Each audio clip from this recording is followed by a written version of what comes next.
ఏ జర్నలిస్టుల మీద ఏ ప్రజల మీద దాడి జరుగుతున్నది అన్నది నెంబర్ 1 క్వశ్చన్. బలహీన వర్గాల మీద ముఖ్యంగా బీసీ జర్నలిస్టుల మీద దాడులు విపరీతంగా పెరిగిపోయినాయి. ఎస్సీ ఎస్టీ జర్నలిస్టుల మీద కూడా దాడులు విపరీతంగా పెరిగిపోయినాయి. దీన్ని ప్రతి ఒక్కరూ ఆలోచించాల్సిన అవసరం ఉన్నది. ఎందుకు ఈ జర్నలిస్టులు ఈ రకంగా ఇబ్బంది పడుతున్నారు, వాళ్ళు ప్రశ్నించిన పాపానికి ఎందుకు ఈ దాడులకు గురవుతున్నారు అన్నది ఒక్కసారి ఆలోచించాలి. నెంబర్ 1, అందుకే బీసీ జర్నలిస్టుల ఆధ్వర్యంలో ఒక బహిరంగ సభ లాంటి ఒక పెద్ద ఎత్తున సభ ఏప్రిల్ 2వ తేదీన అనుకుంటా వాళ్ళు పెట్టబోతున్నారు. దానికి అందరం మనం మద్దతు ఇవ్వాలి. ఎస్సీ ఎస్టీ బీసీ జర్నలిస్టుల సమావేశాలు కూడా భవిష్యత్తులో జరగాల్సిన అవసరం ఉన్నది. చాలా క్లియర్గా మనకి ఈ ఈక్వేషన్ కనిపిస్తున్నది రాష్ట్రంలో. దీన్ని ఎవరు కూడా బయటికి రేజ్ చేయట్లేదు. ఇప్పుడు మీరు చూడండి, మల్లన్న అరెస్ట్ అయిన క్రమంలో తెలంగాణ విఠల్ని కూడా ఎత్తుకపోయారు. ఆయన ఏం చేసిండు, అదే సమావేశానికి సంబంధించిన ఇన్విటేషన్ ఇవ్వడానికి మల్లన్న దగ్గరికి వచ్చారు.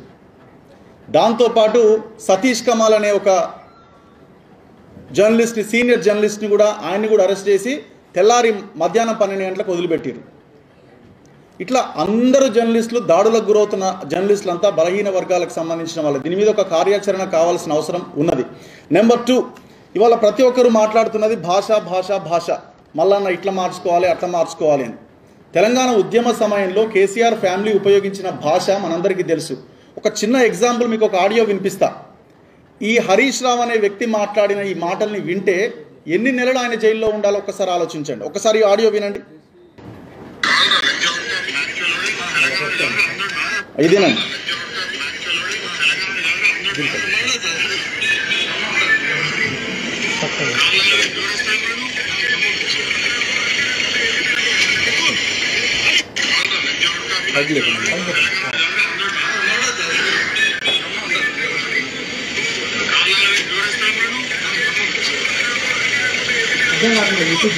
అర్థం కావట్లేదా? అర్థం అవుతుందా? ఖచ్చితంగా.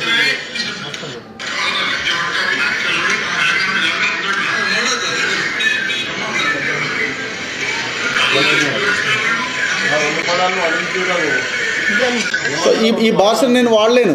బేసిక్గా ఈ భాషను నేను వాడలేను. కేసీఆర్ ఫ్యామిలీ టీం మాత్రమే వాడగలుగుతుంది.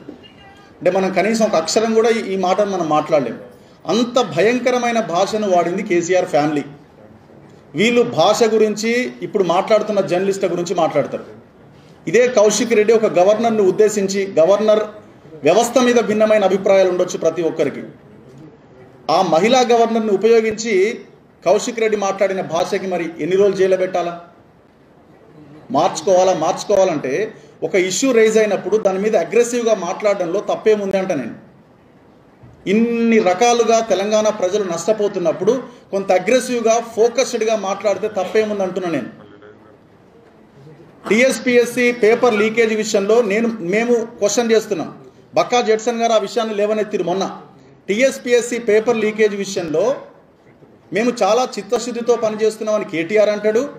ఈ పేపర్ లీకేజీలు సర్వసాధారణమైన లైట్గా తీసుకోవాలని 2 మంత్రులు మాట్లాడతారు. వీళ్ళు ఇంత లైట్గా తీసుకుంటున్నారు అనడానికి కారణం ఏంటి?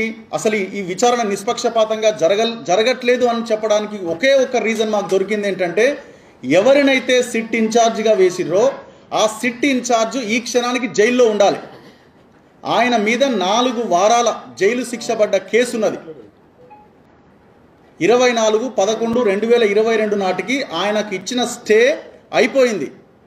అలాంటి జైలు శిక్ష పడ్డ వ్యక్తిని నువ్వు ఒక విజయవాడ ఏఆర్ శ్రీనివాస్ చౌదరి అనే వ్యక్తిని తీసుకొచ్చి నువ్వు సిట్ ఇన్ఛార్జిగా పెడితే ఇంకేం విచారణ జరుగుతుంది? ఇదే ఉస్మానియాలో ఉండి మనం 40 లక్షల నిరుద్యోగుల గురించి మాట్లాడుతున్నాం. ఇది అంత సింపుల్గా చెప్పాలా నేను? అంటే చాలా లైట్గా ఆయన మీద ఇట్లా శిక్ష పడ్డదట అని చెప్పాలన్నా? ఎందుకు అగ్రెసివ్గా, ఎందుకు ఫోకస్డ్గా చెప్పొద్దు? ఒకసారి ఆలోచించండి. అంటే ఒక వైపునేమో విచారణ అద్భుతంగా జరుగుతుందంటారు, ఇంకొక వైపునేమో ప్రతిపక్ష నాయకులకు నోటీసులు ఇస్తారు. ఇది తమాషా మనం చూస్తూ ఉండాలి. ఖచ్చితంగా ఏ రకంగా మేము ఇంతవరకు అగ్రెసివ్గా మాట్లాడుతున్నామో అది కంటిన్యూ అవుతుంది. 100కి 100% కంటిన్యూ అవుతుంది ఈ తెలంగాణ ప్రజల కోసం.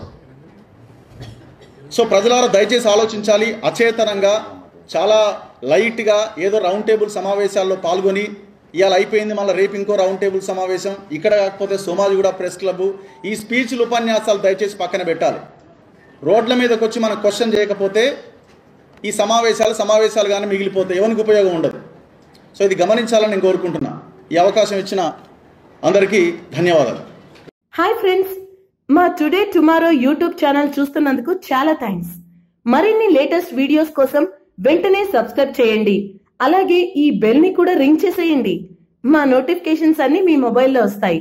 అలాగే మా వీడియోస్ మీకు నచ్చితే లైక్ చేయండి, షేర్ చేయండి, నచ్చకపోతే కామెంట్ చేయండి.